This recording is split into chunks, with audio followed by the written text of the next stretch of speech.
Selamat pagi semuanya, bertemu kembali dengan Ibu Syafaatul Hidayati. Dalam pertemuan ini kita akan belajar bersama-sama mengenai pengaruh pajak terhadap keseimbangan pasar. Sebelum kita membahas lebih lanjut mengenai pengaruh pajak terhadap keseimbangan pasar, kita terlebih dahulu belajar apa sebenarnya itu keseimbangan atau equilibrium. Nah, di sini kita bisa melihat bahwa ada satu titik di mana kurva permintaan dan penawaran itu akan saling berpotongan. Itu disebut dengan keseimbangan. Di mana di sini pada harga equilibrium jumlah barang yang diminta dan yang ditawarkan itu tepat sama dan harga pun sama. Selanjutnya, ini bisa kalian lihat di layar. Ada schedule permintaan dan penawaran es krim, di mana schedule permintaan terlihat bahwa harga adalah mulai dari $0, di mana ketika harga $0, kuantitas es krim yang diminta adalah sebanyak 19 unit. Nah, begitu pula setelahnya ketika harga naik menjadi $0,5, maka kuantitas yang diminta adalah sebanyak 16 unit. Nah, begitu halnya ketika di schedule penawaran, bisa dilihat bahwa ketika harga $0, maka kuantitas yang ditawarkan adalah 0. Ini sama hukum penawaran. Ketika harga terendah, orang tidak akan mau melakukan kegiatan produksi, sehingga jumlah yang ditawarkan itu sebesar 0. Ketika harga naik, maka kuantitas yang ditawarkan pun akan naik. Ketika harga $3 di sini, maka kuantitas yang ditawarkan itu sebanyak 13 unit. Sebaliknya, ketika harga $3, maka kuantitas yang diminta hanya sebesar 1 unit. Nah, kita bisa melihat di sini, ketika harga $2, maka kuantitas barang yang diminta maupun kuantitas barang yang ditawarkan adalah tepat sama. Harga $2, maka kuantitas yang diminta sebanyak 2 unit dan kuantitas yang ditawarkannya pun sebesar 7 unit. Kita lanjutkan di sini. Ini adalah kurva equilibrium, di mana seperti yang tadi, harga $2. Harga $2, maka kurva permintaan dari kiri atas ke kanan bawah ini adalah ada perpotongannya dengan kurva penawaran. Kurva penawaran dengan kurva permintaan akan terjadi perpotongan. Nah, perpotongannya ini disebut dengan equilibrium pasar atau keseimbangan pasar, seperti itu. Nah, kita lanjutkan ke yang berikutnya. Untuk mencari kurva keseimbangan, untuk mencari keseimbangan pasar di sini ada rumus keseimbangannya, di mana di sini PD sama dengan PS atau bisa memakai QD sama dengan QS. PD adalah fungsi dari permintaan, sedangkan PS adalah fungsi dari penawaran. Sama halnya dengan QD, ini adalah fungsi dari permintaan dan QS adalah fungsi dari penawaran. Kita langsung lanjutkan. Ini adalah penerapan fungsi linier, di mana ada pengaruh pajak dan subsidi pada keseimbangan pasar. Di mana di sini seperti yang kita tahu bahwa adanya pajak maupun adanya subsidi pasti akan berpengaruh pada keseimbangan pasar. Untuk pertemuan kali ini kita hanya akan membahas mengenai pengaruh pajak ini terhadap keseimbangan pasar. Kita lanjutkan. Untuk pajak di sini, ini adalah yang dikenakan oleh pemerintah baik kepada produsen maupun kepada konsumen. Nah, untuk besarnya pajak ini pasti akan berpengaruh pada besarnya harga di pasaran. Kalau pemerintah menetapkan pajak, pasti harga jual dari satu produk itu pasti akan semakin tinggi. Karena itu ini akan berpengaruh pada yang di sini.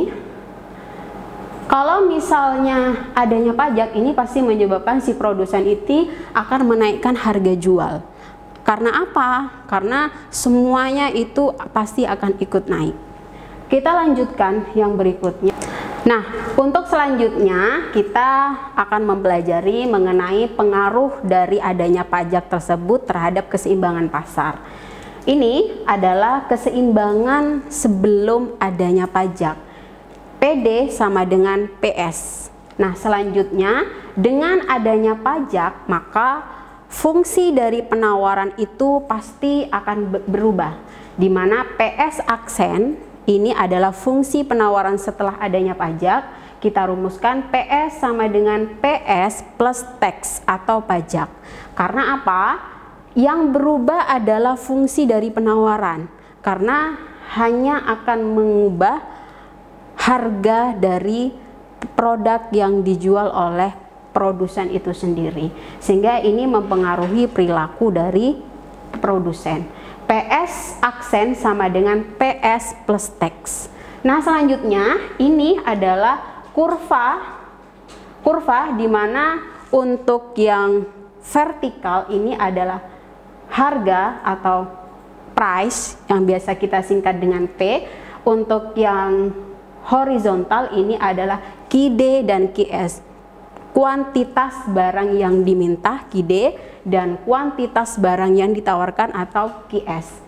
Nah, ini awalnya, ini keseimbangan sebelum adanya pajak, di mana ketika harga P sebesar P, maka untuk kuantitas barang yang diminta maupun yang ditawarkan ini adalah sebesar Q, sehingga kurva penawarannya ini adalah S.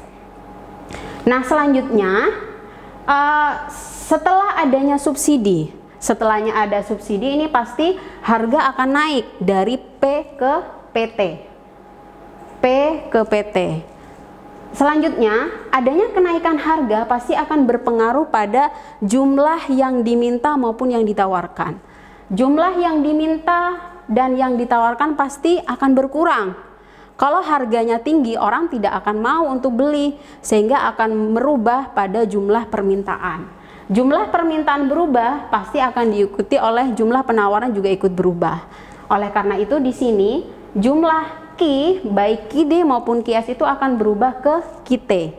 QT adalah perubahan jumlah kuantitas baik yang diminta maupun yang ditawarkan setelah adanya pajak. Ini akan berkurang, akan turun dari Q ke QT, sehingga keseimbangan baru diperoleh QT dan PT. Nah, ini selanjutnya, ini contoh untuk bisa menghitung keseimbangan sebelum dan setelah adanya subsidi.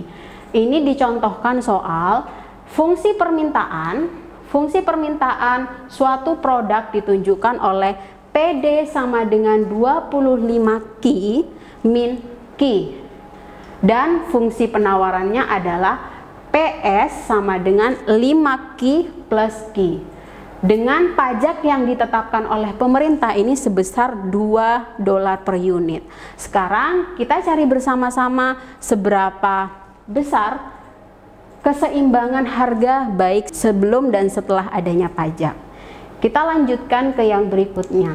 Ini adalah langkah penyelesaiannya. Saudara bisa menghitung seberapa besar keseimbangan baik sebelum dan setelah adanya pajak.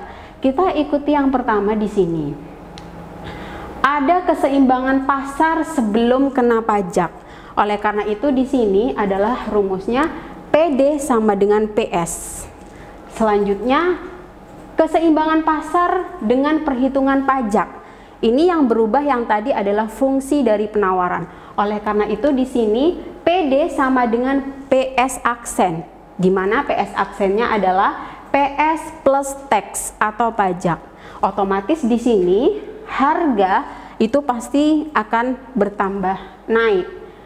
Nah, ini yang C, supaya kita tahu seberapa besar pajak yang dibebankan pemerintah kepada konsumen atau pajak yang dibayar oleh konsumen.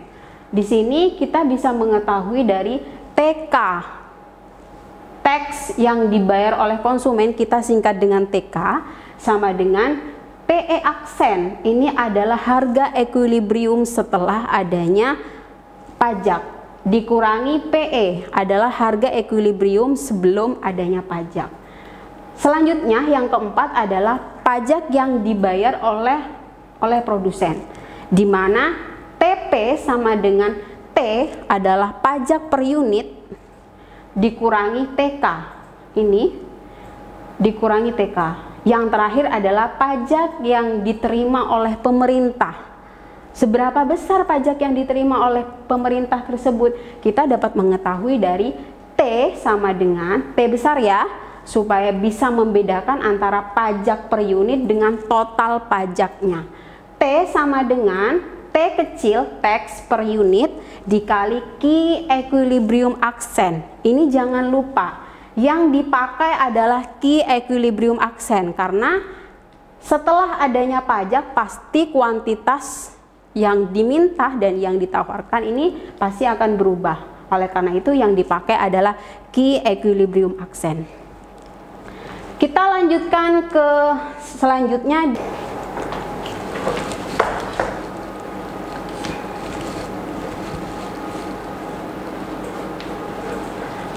PD sama dengan PS, di mana PD-nya di sini diketahui,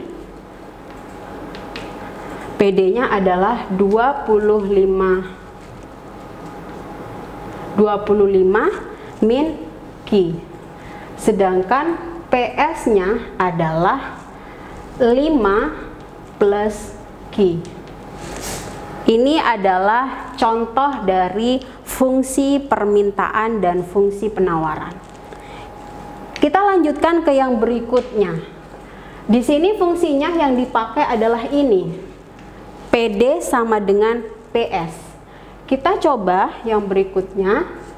PD sama dengan PS. Di sini kita masukkan ada 25 min Q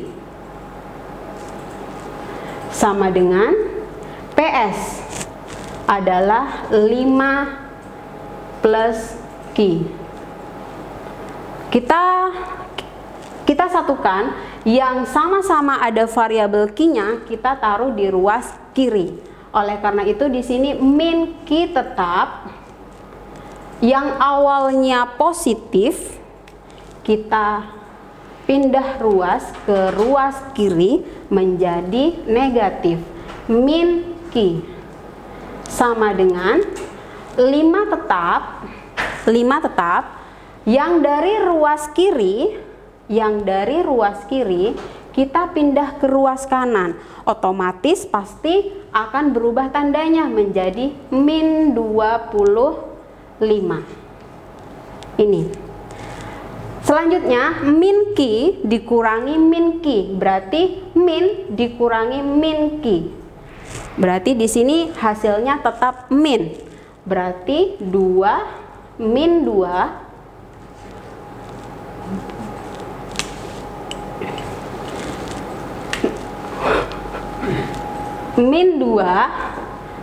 Q sama dengan 5 dikurangi 25. Ini sisanya berarti min 20. Ini ya, min 20. Sekarang kita cari Q-nya. Q-nya berarti Q sama dengan min 20 dibagi min 2. Q hasilnya berapa? Min dibagi min hasilnya plus. Kalau min dibagi plus pasti hasilnya min. Plus dibagi min pasti hasilnya juga pasti akan min. Oleh karena itu di sini hasilnya plus, min 20 dibagi min 2 hasilnya adalah plus 10. Ini adalah key equilibrium sebelum adanya pajak. Setelah itu kita ingin mencari seberapa besar P-nya, P equilibriumnya. Kita bisa memasukkan ke salah satu fungsi. Bisa fungsi permintaan maupun fungsi penawaran. Kita bisa masukkan ke salah satu fungsi ini. Kita coba, pasti hasilnya pasti akan sama. Kalau perhitungan Anda misalnya hasilnya berbeda, berarti pekerjaan Anda salah. Kita coba salah satu saja di sini. Kita coba masukkan ke PS. P sama dengan 5 plus Q. 5 plus Q. P-nya tetap, 5-nya tetap, Q-nya kita ubah ke plus 10. Jadi P-nya di sini adalah 15. Kita bisa mengetahui bahwa market equilibriumnya ini adalah 10 dan 15. Ini adalah keseimbangan sebelum adanya pajak. Selanjutnya kita ingin mengetahui keseimbangan setelah adanya pajak. Otomatis apa yang berubah? Berarti yang berubah di sini adalah PS. Berarti yang tadi PS aksen. Fungsi penawaran setelah adanya pajak. Berarti PS aksen sama dengan PS plus tax. Plus tax, di mana pajaknya tadi adalah ada berapa dolar pajaknya yang tadi? Misalnya di sini pajaknya adalah 2 dolar. Pajaknya adalah 2 dolar per unit. Kita lanjutkan ke yang berikutnya untuk keseimbangannya. Ada berapa keseimbangannya, Ibu? Nah, kita lanjutkan. Ini berarti PD sama dengan PS aksen. Di mana PS aksennya di sini, PS-nya kita pakai yang ini, 5 plus Q. PS aksen sama dengan 5 plus Q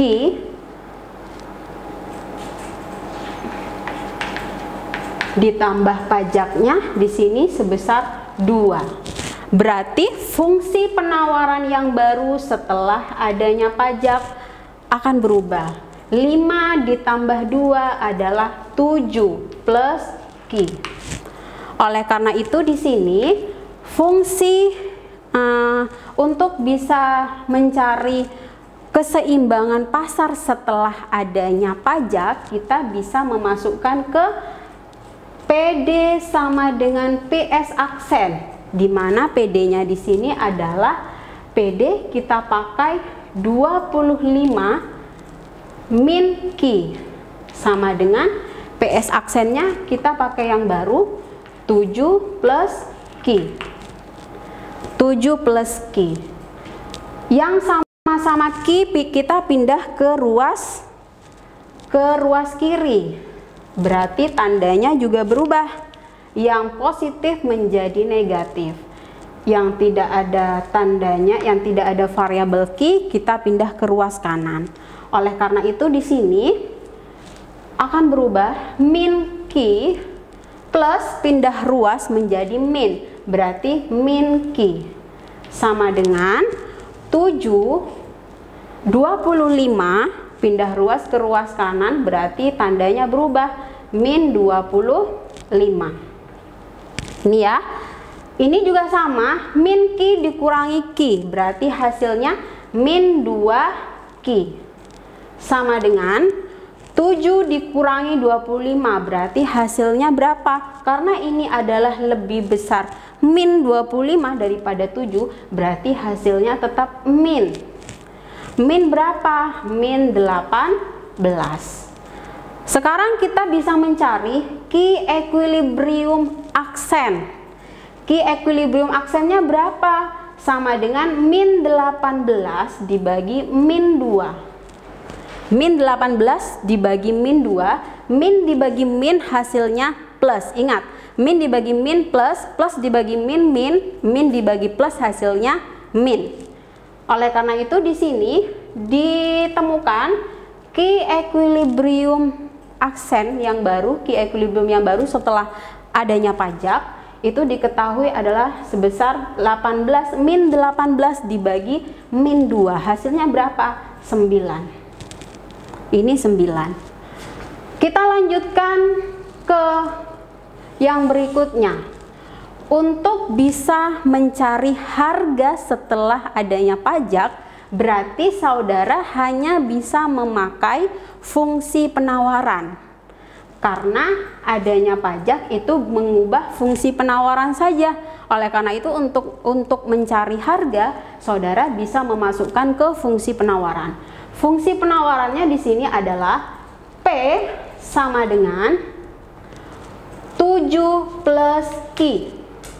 7 plus Q, di mana P sama dengan 7 plus Q-nya kita ubah menjadi 9. Berarti P-nya berapa? 7 ditambah 9 sama dengan 15. Jadi M equilibrium aksen, market equilibrium setelah adanya pajak akan ditemukan Q 9 15. Yang dari sini kita bisa mengetahui bahwa dengan adanya pajak sebesar 2 unit ini pasti akan mengubah harga awalnya itu, harga equilibriumnya 10.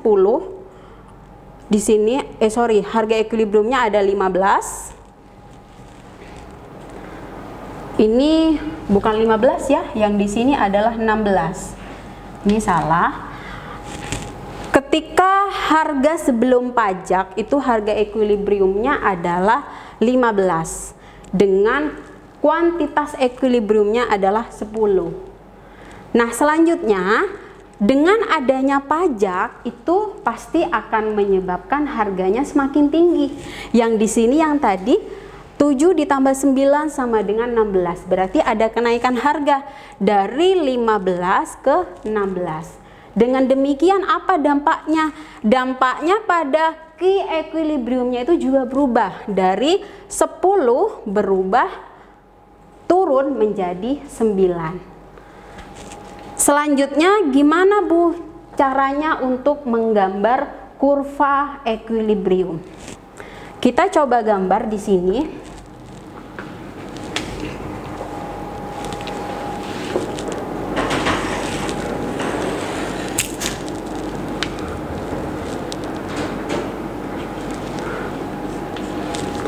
Yang di sini sama, ini adalah P harga yang vertikal, yang di bawahnya adalah Q. Kita mulai dari yang pertama. Untuk yang selanjutnya kita akan membuat kurva baik sebelum dan setelah adanya pajak. Yang pertama, equilibriumnya di sini adalah harga 15, maka kuantitas yang diminta dan yang ditawarkan adalah 10. Berarti di sini 15.